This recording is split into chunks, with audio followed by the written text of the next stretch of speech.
Nesta série de aulas, vamos resolver os problemas do capítulo 11 do livro Fundamentos de Física de Halliday e Resnick, 10ª edição. Problema 80. Uma partícula de 2,50 kg que se move horizontalmente em um piso com uma velocidade de menos 3,00 metros por segundo vezes j, sofre uma colisão perfeitamente inelástica com uma partícula de 4,00 kg que se move horizontalmente no mesmo piso com uma velocidade de 4,50 metros por segundo vezes i. A colisão ocorre nas coordenadas menos 0,500 metros, menos 0,100 metros. Após a colisão, e em termos dos vetores unitários, qual é o momento angular do sistema das duas partículas em relação à origem?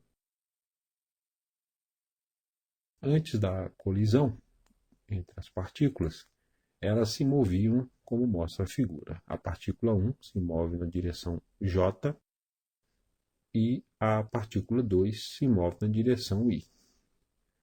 O momento linear de uma partícula pode ser determinado utilizando a seguinte expressão. O momento P é igual a m vezes o vetor velocidade. O momento linear inicial do sistema, formado pelas duas partículas, é igual à soma vetorial dos momentos lineares de cada partícula individualmente.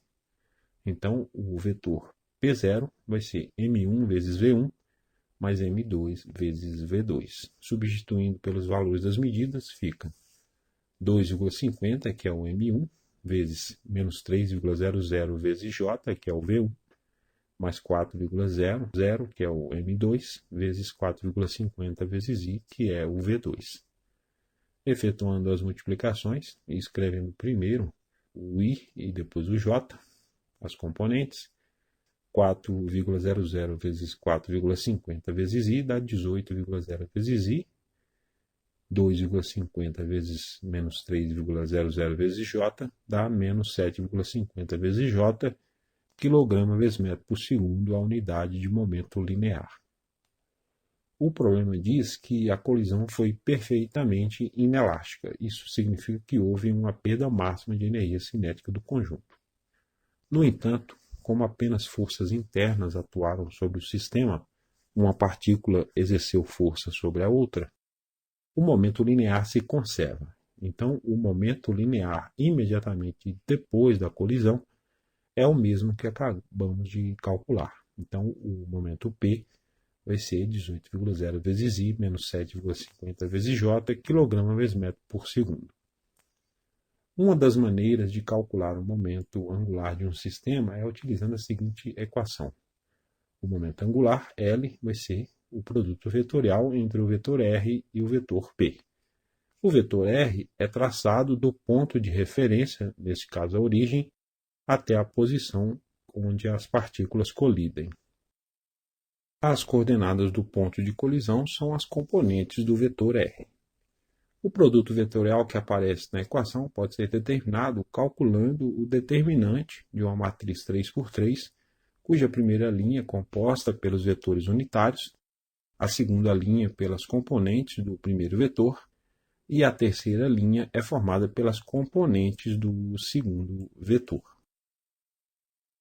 Então, o vetor L vai ser o produto vetorial entre o vetor R e o vetor P, que é igual ao determinante da matriz IJK, menos 0,5, menos 0,1 e 0, as componentes do vetor R, 18 menos 7,5 e 0, as componentes do vetor P.